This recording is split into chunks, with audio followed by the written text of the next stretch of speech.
Good morning, everyone. Welcome to our webinar on the ins and outs of connecting technologies in a modern learning ecosystem. My name is TJ Seabrooks. I'm the CEO here at Rustici Software. We've been working for the last 17 years with e-learning vendors, content authors, system integrators, people who build LMSs. And today we're going to talk about some of the strategies we've seen that have been really successful in helping people tie some of these complicated systems together.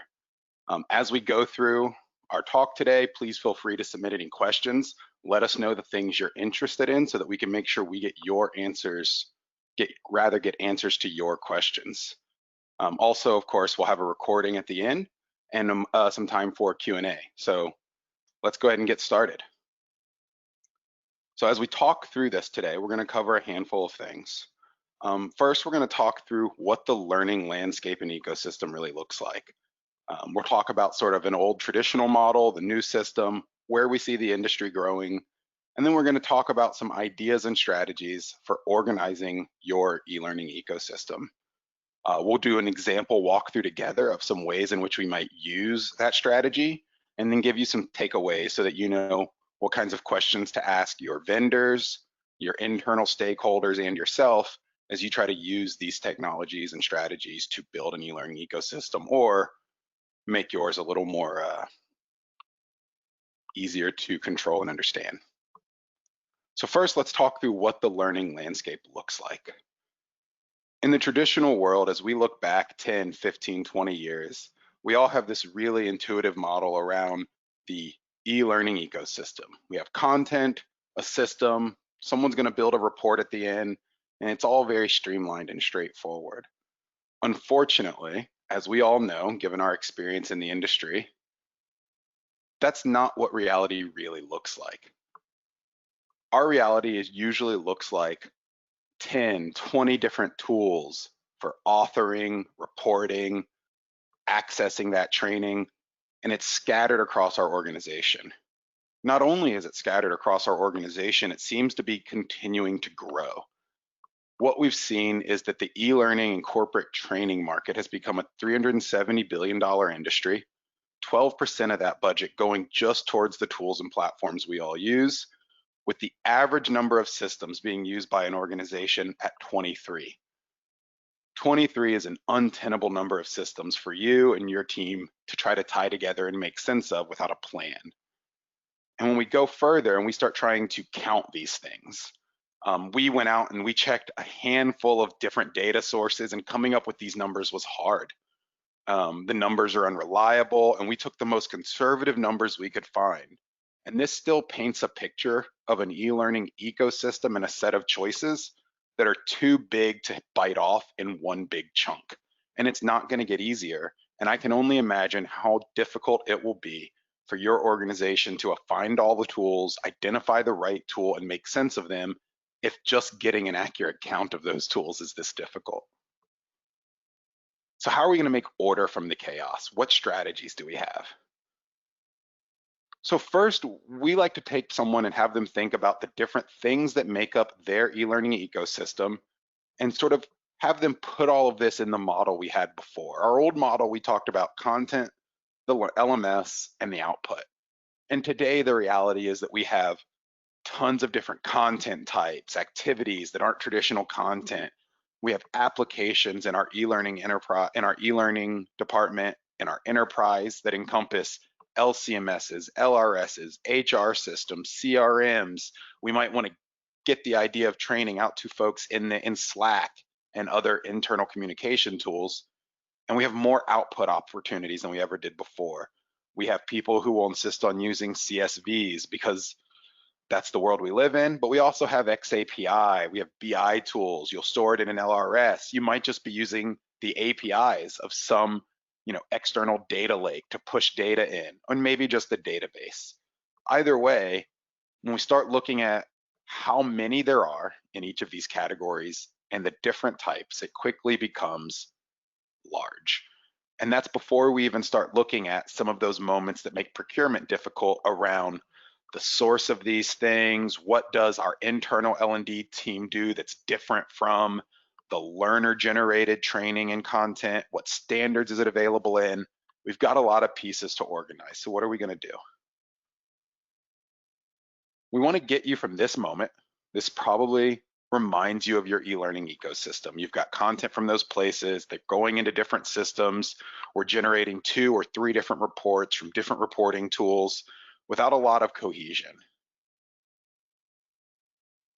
But if we move towards organizing our thinking around hubs and break away even from the idea we've had in the last year of, can the L&D department organize around a single hub? What's the main system in our organization, to what are the functional needs, these functional hubs in our organization? In our e-learning space, it's easy to think of these 3: content, systems, and reports. And when we talk about each of these, where we want to get to is a place where we have a core system, let's call it the system of record, for each one of these types of things, that we can then bring other tools in around it and bring in an additional content source and link it into our content hub.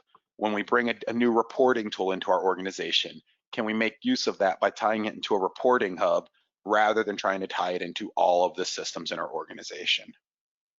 So let's start with that content hub. What does it look like? Who cares about it? And why are we going to do it? First, who cares about a content hub? When we talk about a content hub, we have a couple different things it can do for you. It's going to depend on what needs are specific to your organization. You might find content hubs that let you keep all of that content in one location and distribute it across your organization to multiple systems, providing one easy and efficient place to update and version that content. You might choose to go a route where you really want to reduce the number of authoring tools. You might move to one authoring tool that encompasses multiple capabilities. You might move to something like an LCMS that's going to give you the ability to both author within that tool, create some fairly rich learning experiences similar to a CMS, and has additional functionality. And you might just be looking to solve some of the challenges people see around things like storage and hosting costs, where you want to move that as a line, from a line item in your LMS purchase to something that your IT team gets to control, and you can use the technologies that are appropriate for your organization. Either way, we have a lot of opportunities here, and we want to make sure that we capture a hub that is appropriate for the people in our organization. If you're a product training organization, you might care a lot about extended enterprise training moments and other ways to do distributed content. So let's talk about an example scenario. And as we go through some of these slides, together we're going to build sort of a small example learning ecosystem. So let's imagine in our organization, I'm not very creative, so we'll call it A Inc. Here at A Inc., we are stuck with 2 primary content sources. We use Articulate Storyline, but we also have a SharePoint site internally. We filled it with a lot of content. We've built some pretty impressive internal wiki pages. We treat it as our intranet. And we use Cornerstone at A Inc. because that's just what we have.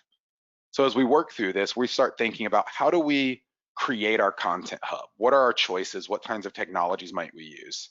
And as we look through this center column, this is where we're going to talk about the choices we get to make.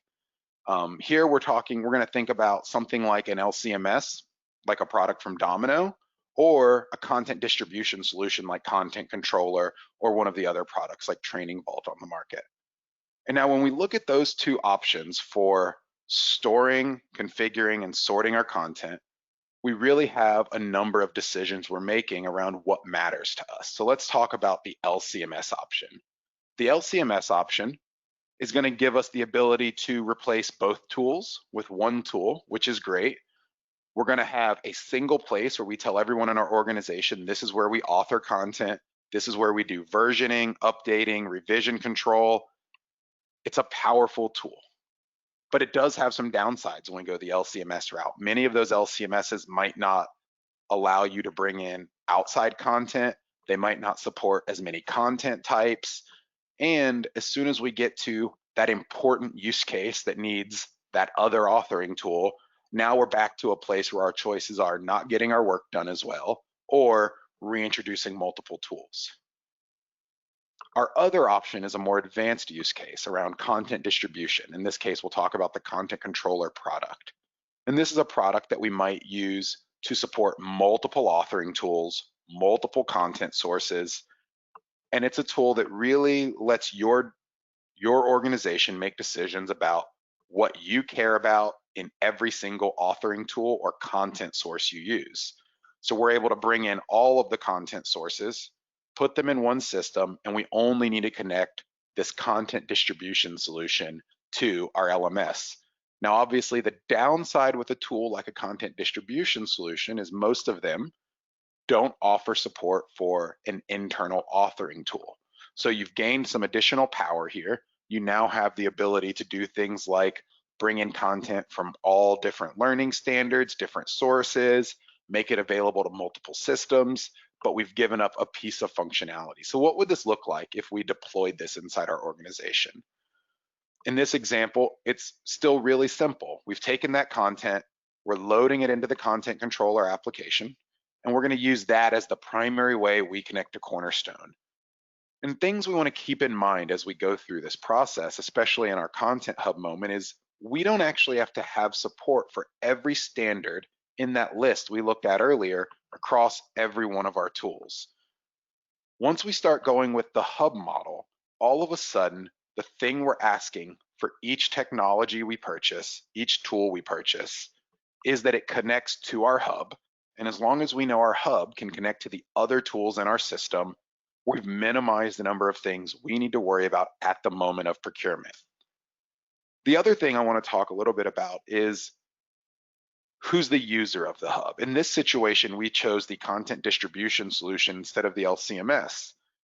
And in a moment like that, we're making some pretty broad assertions about our most important need and who the user of that hub is in our organization. In this case, the user of that hub is likely to be a content creator, someone who manages content, an LMS administrator that wants to lose the ability to, or rather wants to lose the responsibility of updating all of the content in the LMS directly and be able to have a single source of truth. And by going with a strategy like this, we can target that user, build a hub that solves that problem. But we might have chosen a different hub like that LCMS if we had wanted to really solve the authoring in a single location as our most important problem. So please, as you go through these steps, keep in mind, what is our most important problem in this functional dimension? And that's going to guide you through each one of these decisions we make. So let's step forward again. So we've talked a little bit about the Content Hub and what we're doing with it and why. The next step here is going to be the Learning System Hub. When we talk about a Learning System Hub, it's really going to depend on who that system is for. Probably the most common, easiest to understand Learning System Hub we might want to implement in our organization is the single place a learner goes to get to the training and resources available to them. In the current ecosystem, the one that we painted up above that has some complexity and some disjoint pieces, we saw that a learner would have to go to 1, 2, or 3 different systems just to find a piece of training or a relevant resource for them. But if we start systematically creating hubs around learning systems, we can give our learners a single place to access any resource, training, or content in the organization. This is going to have the additional benefit for both the LMS administrators and the L&D department that all of the content is going to be more easily discoverable.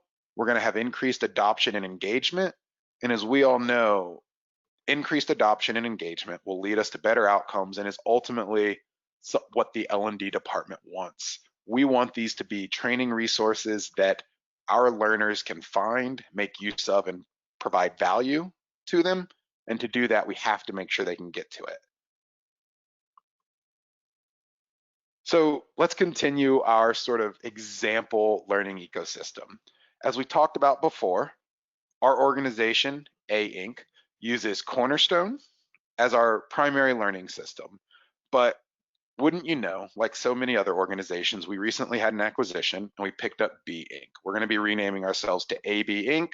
Again, we're not a creative company. We like to stick to simple names. And it turns out that as we've acquired B Inc., we've had to bring the Instilled platform into the fold. B-Inc uses Instilled as their learning platform, but they, like us, have simple reporting needs. We like to output a set of CSV files, import them into Excel. We give it to someone, they pivot tables. We all cringe, you cringe, but we all know that that's the reality for a lot of learning departments.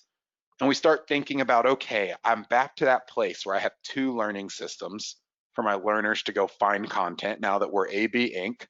What are my tools to centralize learning systems? And I want to talk about two different options that you have. The two most common options are usually using something like the LMS itself. So in this case, we'll talk about using our legacy LMS, Cornerstone at AB Inc. Or we move to an LXP that has some more portal functionality and system integration functionality. And we'll talk about how each one of those would work. So if we went with the LMS model, we might take advantage of a feature of the Instilled platform and many, many other learning platforms to make the training in that tool accessible to other LMSs. A lot of us might call that remote delivery, remote launch, things like that. So we could take all the content that's loaded into Instilled, place it into Cornerstone, and have those learners access the platform there. And then whenever they need to launch a course that's in Instilled, they can launch it from Cornerstone. But as you talk to your stakeholders, as you talk to the people internal in the organization, you might find, as we did when we talked to our example stakeholders here at AB Inc., that one of the things they actually really love about the Instilled platform isn't just the training delivery moment. They actually use it to create small training resources, videos, things like that. So how do we keep that capability for our users while still creating a single hub? And that might be the reason we choose to use something like an LXP like Degreed as our hub. You know, if you look into the Degreed product and many of these LXPs, one of their key pieces of functionality is the ability to have a single landing page for that learner and tie into other systems. So what does that look like? So if we're using that in our organization, we're going to be using the kind of technologies and integrations that instead of pulling all of the launchable content into a core hub system, we're going to use that tool to create launch points into the other tools. We still have a moment where learners can find all of the tools and resources available to them, but they will have to navigate out to some of these tools. Many of these LXPs, though, will also provide search capabilities across all of these systems, giving you increased ability to just tie these systems together and have your learners discover everything in that one tool. And when we get here, one of the things I want you to see and hear is this is a moment where we're looking at a situation where we've created a hub in the Degreed LXP, and we're using the Cornerstone LMS here at AB Inc. as one of the spokes of our hub. But it was just as easy with a couple of different needs, with different answers from our stakeholders, to have built this entire operation with Cornerstone as the system hub if we were trying to target different needs and use cases. So make sure you understand all of the technologies and tools available to tie these together, but also have some ideas in mind about when you would want to use or move one tool to a hub or a spoke and vice versa. And then lastly, as you can see in this example, we're still using Excel and CSV files as our not very advanced reporting output. It's simple and it works, but it lacks elegance, and we don't think it's going to scale very long as AB Inc. continues to grow. So what do we do next as we continue to think about our e-learning ecosystem and how we can tie pieces together as we start talking about reporting and the reporting hub and what that looks like? Now, one of the things that gets more complicated with reporting is at the end of the day, everyone cares. You have more stakeholders and constituents than you do at any other moment. Everyone cares about data. You care about it for auditing, content, decision-making. And we all have this idea already that we need a single system of record. But one of the things that we see a lot of is people thinking about that single system of record and asking it to do everything their organization cares about in the reporting space. But there are absolutely things that the gradebook in our LMS will do, that our Excel spreadsheets won't do. There are things that we can do in Excel that we might not be able to do in our favorite LRS. So we really want to have the ability to bring in tools that target really specific needs that we have and make it as easy as possible to integrate those into our environment. If we were in a room together, we would all raise our hands and we'd go through a moment where we talked about some of the tools that you use for reporting and some of the tools you use for reporting, and we might make a list. But in this format, let's make some assumptions about what that looks like. We'll say that here at AB Inc., we've been tasked with, including some new reporting tools. We're going to be switching over to Tableau, but of course, like every organization, we have a couple of executives that insist on CSV files, and we want to understand how we can most easily make some of these other tools part of an ecosystem and not just tools that one or two people have to use, and when they need to use those tools, they have to manually make it work.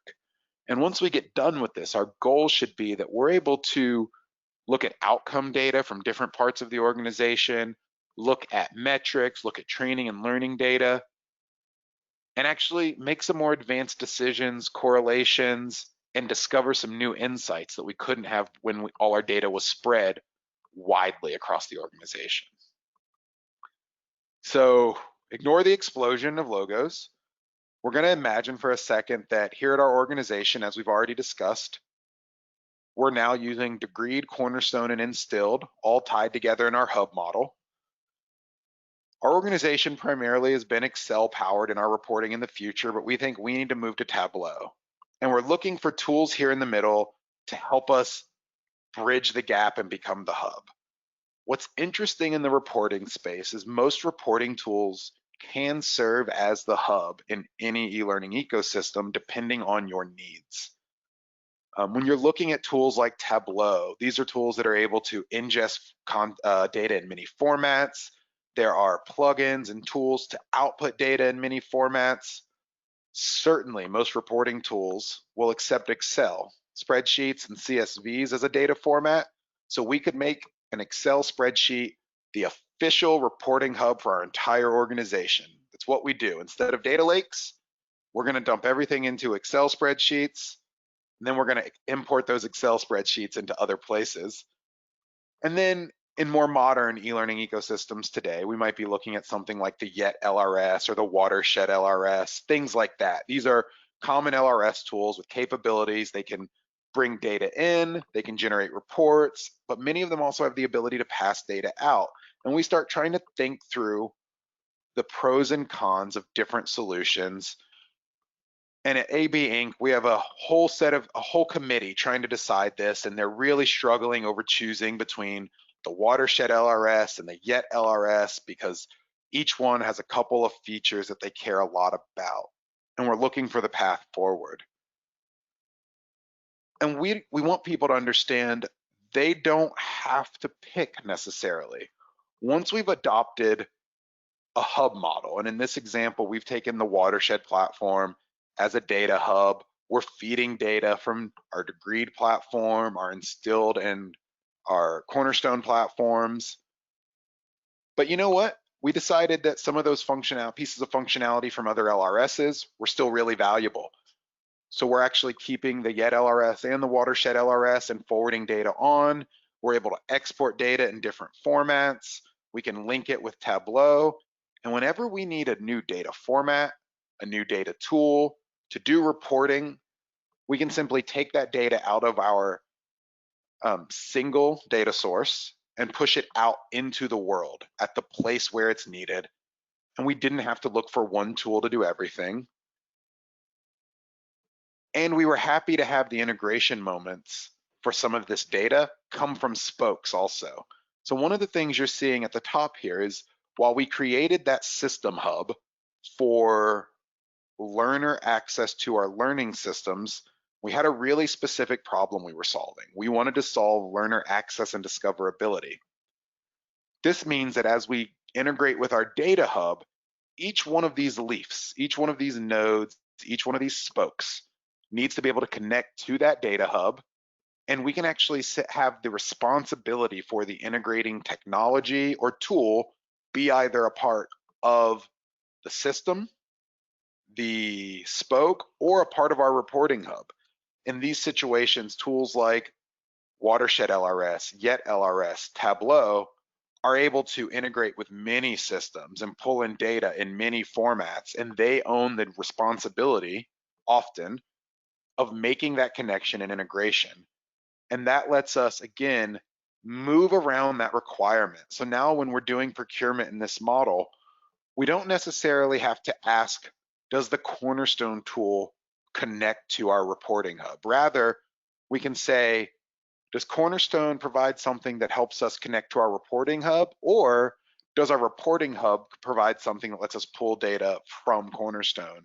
And we're really looking to get to a moment where we're asking fewer questions of the vendors at procurement, because we know that we have tools in our organization that can help us do these integrations and transformations. So let's imagine, as we talk through this, we walk through this, we've been building this ecosystem together and tying it together. And let's imagine this is the tool we built. We built this ecosystem where we are now tying many systems together. We've reintroduced our content hub where we're able to support any different learning standard or things that don't necessarily support learning standards in the SharePoint example. And we've asked our content hub to own the responsibility of providing content to our LMS platform in whatever standard technology or integration strategy is appropriate for that system. And in this situation, we're going to move all of the responsibility to the hub to simplify procurement and usage of our LMS tool.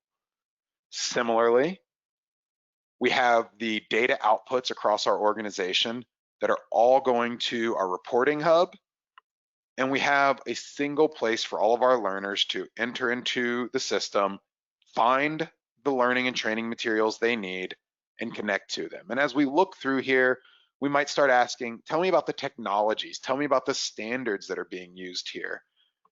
And this is one of the beauties of the hub model, is that each of these lines could be any number of standards, and we're going to ask the hub to support it. In the example here, we might be doing direct integrations with SharePoint, taking SCORM courses from the content controller application. We might be using SCORM AICC to integrate from our content hub to our LMS. And similarly, we may be using CSVs, we might be using XAPI from our LXP.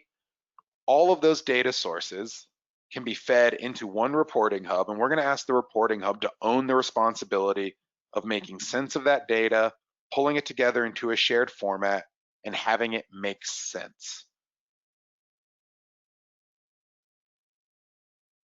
One of the next advantages, though, that we're going to see from here isn't just the ecosystem we've built, but rather what happens when we need to add more systems to our world.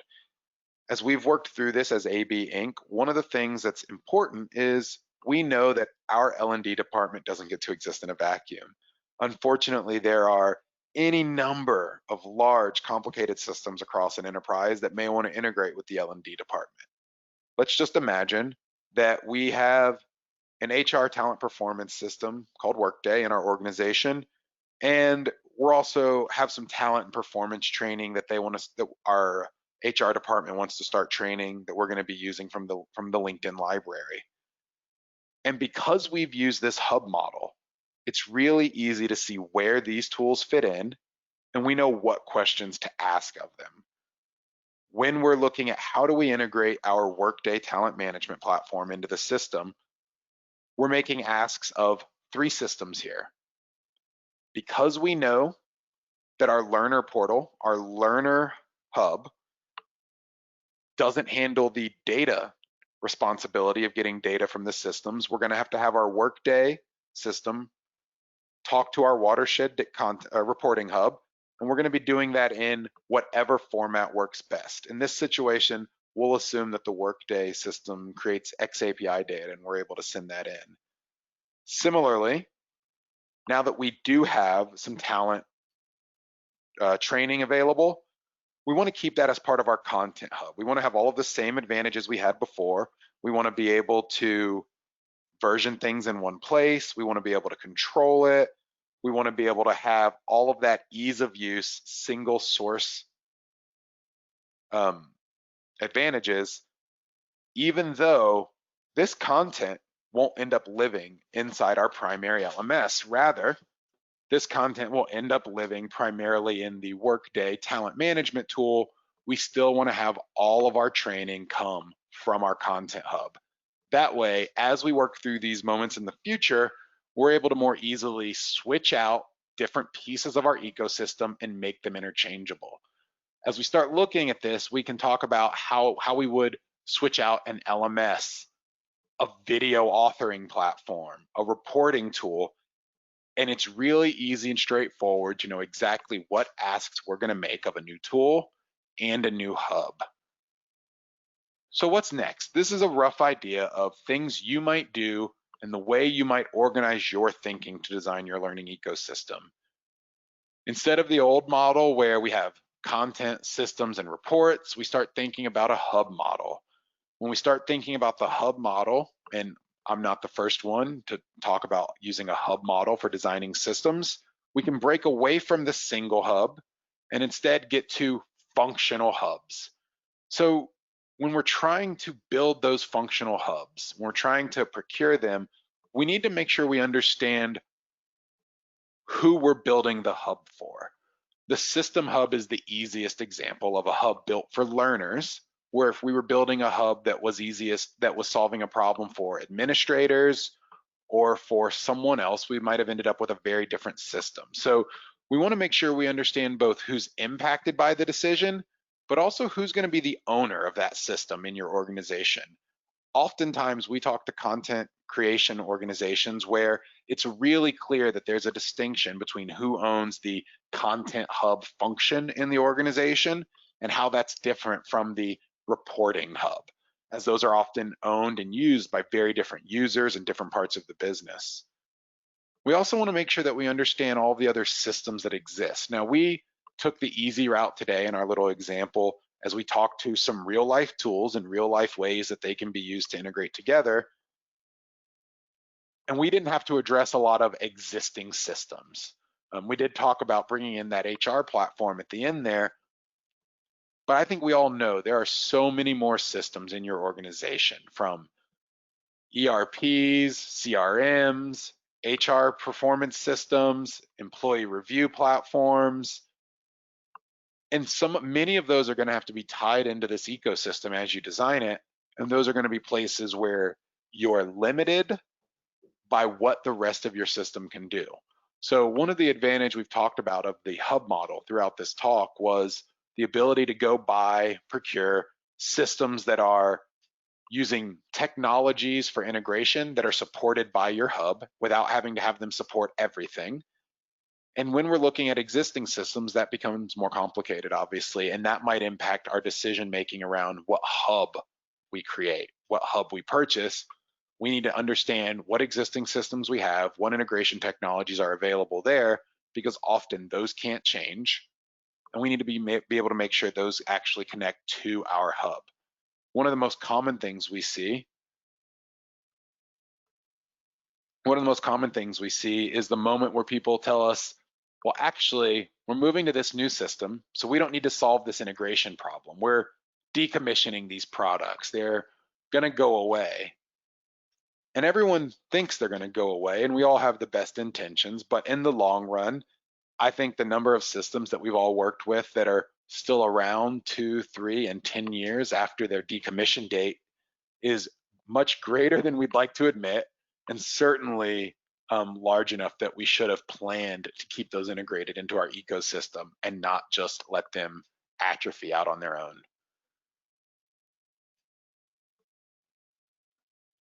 And that's where we get to some of the things around vendors. What are we going to ask of those vendors? We're not just going to ask them what they're capable of. We're not just going to ask them about the tooling, but what we're going to ask about are things like, is the data portable? Can I take the data away in some format? How many systems have you had partnerships with or native integrations with? If you don't have native integrations, do you have technologies, tools, standards that you use that other systems use. These are going to be widely adopted tools and technologies. I'll even allow for the CSV. The CSV is a great integration tool. It's one of those lowest common denominator tools. And if that's available, maybe we'll use it. If that's all that's available, that might be a system that we're not going to procure. But more than anything, we want to avoid silos. And this isn't just silos in the data sense. We're all accustomed to thinking about data silos, of tying things together and going, how do we get the data out of this environment? But it's also access silos. Does this system support being launched from another system? Are our content tools able to integrate with other content tools? Maybe you're looking at an LMS that integrates directly with a content review system so that your content authoring team can create reviews and redline content that they're developing for each other. And that's the kind of silo that we want to break out of. We want to, instead of being stuck in our authoring tool, we want you to be able to connect to that review tool, connect to that system, connect to that reporting tool. And we have some other things that we care about here. And these are going to be the big moments that you keep in your head. More than anything, it's not that you might, it's not that you should, it's not that you could have multiple content sources, learning systems, and reporting tools. It's that you will, or more likely you already do. You have to prepare. The only way that we can be successful is if we prepare for these things, and that includes sort of starting early and even starting small. We don't need to solve the entire ecosystem at once. We can start with one piece, especially as some of you might just be in charge of the content function of your organization. We can start planning content hubs and looking for ways to reduce work for our organization by using this hub approach. Maybe that reduces the number of people hours you need to update and version content. Maybe that reduces the amount of time it takes for your learners to find content. Maybe it makes the content more valuable as an investment because people can find it and use it now. But either way, we need to pick up some small chunks and start making progress. The other thing that we want to talk about here is that it's easier to adopt and integrate other tools if we've started with the hub model. We often talk to people in organizations who tell us we want to use the best tool for each type of thing. But when they get to the procurement moment, instead they find themselves talking to their LMS vendor and asking them, where does the support for that new hot VR feature live on your roadmap? And they tell them, well, it's 18 or 24 months out. But they know that there's also a tool on the market today that already solves that problem. And in order to accelerate your organization's ability to go get work done, you need to have a model set up that allows you to integrate and adopt those tools into the ecosystem and not wait on your existing vendors to replicate that functionality. And then lastly, we want to make sure that you're picking up the easy wins. These are the things that are low-hanging fruit. If you have 3 content tools, can we solve that problem first? If we have a reporting problem, can we get an LRS in place in the organization that initially is actually a spoke from some other system, but can become the reporting hub as part of a long-running project? And that would be one of my big encouragements here. Start adding nodes, adding these spokes to the existing hubs in your system, identify the existing hubs. Oftentimes we have hubs in our system design that we don't even realize have become that. And let's start adding in things that we hope to migrate into hubs for these huge functions across our organization. And that's going to give you a path to sort of go back to the beginning, organize all of, we're going to go back to the beginning, we're going to organize all the things in our organization around this idea. Where do they fit in? What functional group? These are some examples of functional groups, but they're certainly not the only ones. What do they look like today? And what do we want them to look like?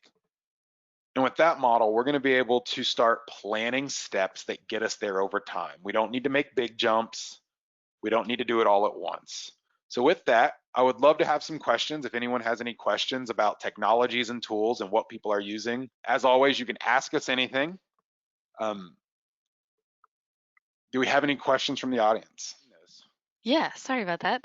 So the first question we got in was about kind of single sign-on, how the user identification should be carried out, in addition to login and managing passwords across all of these systems. What are your thoughts on that? Yeah, so that's great. I think that's a great example of where we're going to see some very different types of system hubs come into play. When we talk about system hubs in our design and sort of our imagination today, we're largely talking about how we solve the learner portion. And what's really clear as you start talking about this and looking at who else cares about these things in your organization, things like single sign-on probably live in systems outside of these. So these are probably, especially in a large enterprise, going to be systems owned by the IT department, and where the IT department has in their head their own set of system hubs up here, where your learning system, even your learning system hub, is really just a spoke there.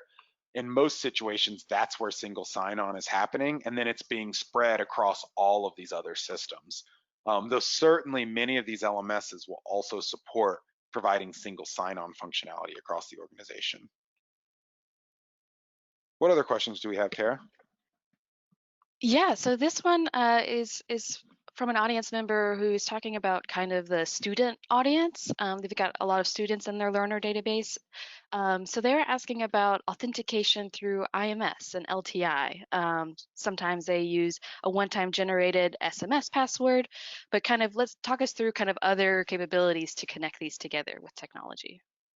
Yeah, and someone asked even a question around Zapier and where tools like that fit in. And those are more along the lines of some of the connecting technologies and standards we talk about. While Zapier isn't necessarily a standard, it actually is a tool using a lot of those. And it's trying to stand in the middle and help make some of those connections possible. It's more of an integration technology layer. Similarly, doing things like SMS and things like that as a delivery mechanism is going to be part of the system. And the authentication moment for things like SMS identifiers and things like that, I think that's where we're talking about, are probably going to be moments where that's part of whatever system is primarily owning authentication and sign on. So if we're just talking about isolated LMSs, that's where that would come from. But in the moment where you're looking at larger single sign-on solutions, expect those to come from the larger enterprise system. And I see there's a few questions around user identification, login, and passwords. In as many situations as you can, this is a moment where, and this anyone sort of familiar with and worried about security will already have this in mind. We want to go with what the IT department is doing. This should really be tied into the rest of your ecosystem. And while we're stepping a little bit outside of just L&D, it's the same strategy here for things like sign-on as there is for learner access and making things easier and saving people time. When you're using things like single sign-on from a system that exists outside of all of these tools, doing things like making sure that you're in compliance when someone leaves and you disable access to every system they have access to becomes far easier. It becomes a one-step operation rather than someone in the HR department knowing all 12 systems that someone's a part of and knowing to go manually disable those. Awesome, that makes sense. Cool. So some other questions that we received, this one came in, is there any recommended online place for, quote, discussion and sharing of tools and solutions for this hub model? For example, I have invested in an integration between platforms, but could this be recycled for others who are trying to do the same? Yeah, so I don't know if there are any existing communities to go talk to here. I mean, I think this is absolutely the sort of conversation that you might have had at a conference or over coffee at a conference if this were a different year. I know I've had these conversations, and that's where I would start looking. I would start looking for L&D community groups. Go talk to your peers, especially your peers in large enterprise groups, and watch some of the webinars that people have been doing around ecosystems. These have been done by everyone from some of our sister companies like the Watershed folks, by us, by analysts like Brandon Hall. and they're going to start showing you and painting pictures for you of all of the tools and strategies that people are using, because this is one strategy in a sea of strategies, because we're really trying to sort of simplify things and create smaller bite-sized chunks that we can bite off and go do work with, but we're not necessarily trying to reinvent entire new paradigms. These are really us trying to take these ideas that already exist in system design and then reuse them here on smaller scale to sort of apply them to the L&D space in small chunks and then tie them together. Awesome. Yeah. So we did get some follow-up questions to that too around the vendors that we mentioned and kind of other ones that people are using who are listening to. And I think following your recommendation of kind of seeking out some peers in your field to kind of help with that as well. So let's see here. We did have a follow-up one on SSO. So in addition to single sign-on, maintaining different system privileges across multiple systems is something that frightens our listeners. How do you handle managing privileges across different systems? Yeah, it frightens me too. No, so this is a big problem. This is absolutely a huge problem, is how do we tie these together in a way where we actually know who has access to what? Many of these systems you're going to be setting up manually unless they support single sign-on and some of the role-based single sign-on opportunities. I also see some questions that are that feel a little connected, and it's around the idea of shared identification, because there's not just the moment of single sign-on where shared identification exists. There's actually a huge piece of work in this ecosystem that we breezed right past, so I do want to come back to it. One of the big challenges for the reporting hub in today's ecosystem is, how do we make sense of user identifiers across all of these different tools? And that's a problem that hasn't largely been solved in a scalable, easy to use way.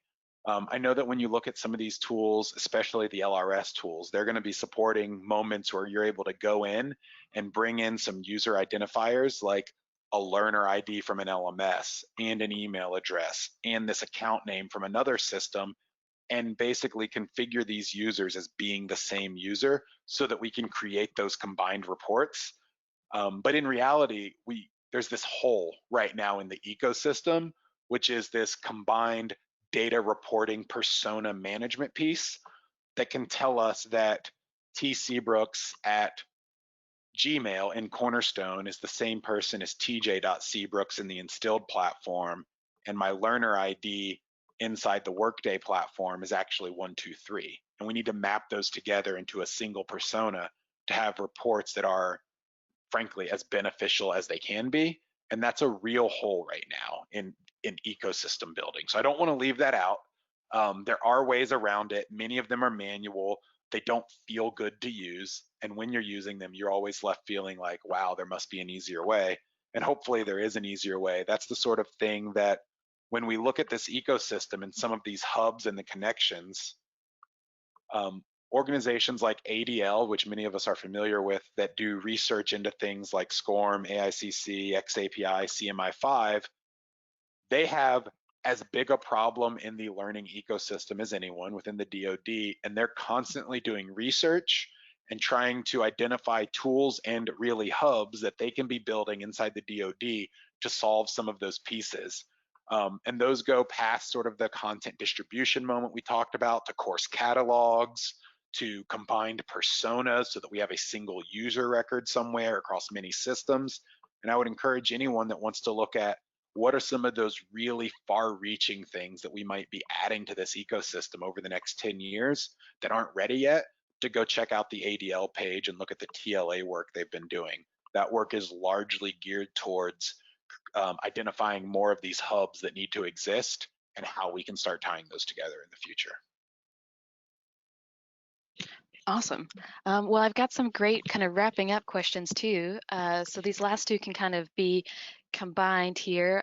So people are interested in kind of your recommended timeline and how to implement a hub, and then recommendations on how to apply the concept. Is there one hub in particular that's best to start with when they're looking at getting started here? Yeah.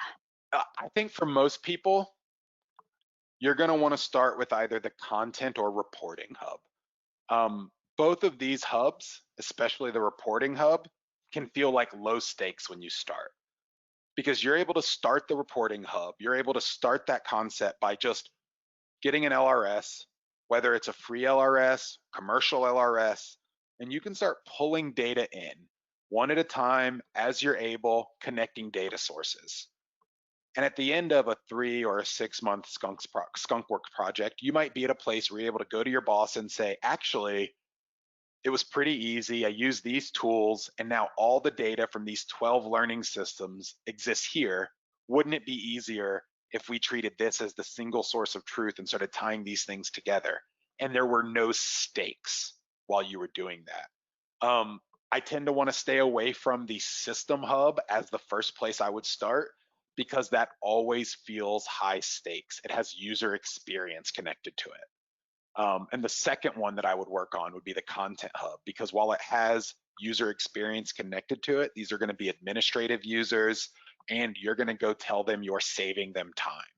And when you can go to people in your organization and tell them, this is a strategy we can use, here's the tool, here's the way it will save us time, whether that's in maintenance and updating, whether that's in the amount of time we spend auditing content sources every year, or if that's just in the ability to know where everything is, that's valuable. And when you can start telling your L&D organization and the people above your L&D organization the ways in which you are bringing tools in to lower costs and increase efficiencies, that's an easy win. So I would always start with reporting, then the content, and then the system.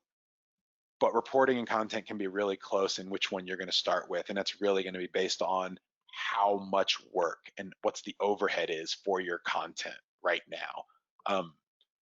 There are some case studies you can look at on our website. There are certainly case studies on other websites that are going to give you some ideas about the kind of time savings people have seen using some content hub strategies. And we've had people tell us that they've saved $100,000 and $200,000 a year just in administrative overhead by implementing some of these solutions. So keep that in mind. It's going to be about the benefit and value on whether you start with content first or reporting first. But you can start with a free LRS today and just start trying it. How many tools are there in your system? Make the list. How do we want to organize them? And then once you have the 4 or 5 tools that do reporting in your system, start asking yourself, how would I connect whatever my reporting hub is? I'm going to say it's an LRS to that. And how would I start connecting this LRS and getting data from these learning systems over here? Because you don't need to solve the problem all at once. You just need to make progress slowly. And then the next time someone has that question that's really hard to answer because all of the reporting data is everywhere, you get to show up and you're a hero because you've done a lot of the legwork up front. So on that note, please email me, ask us anything, check out our website.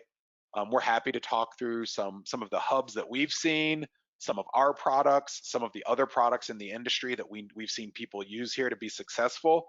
And hopefully this will help get people towards a place where they're able to more easily make sense of the massive numbers of learning systems that they have today and all of the additional learning systems they're going to have tomorrow. Thank you so much.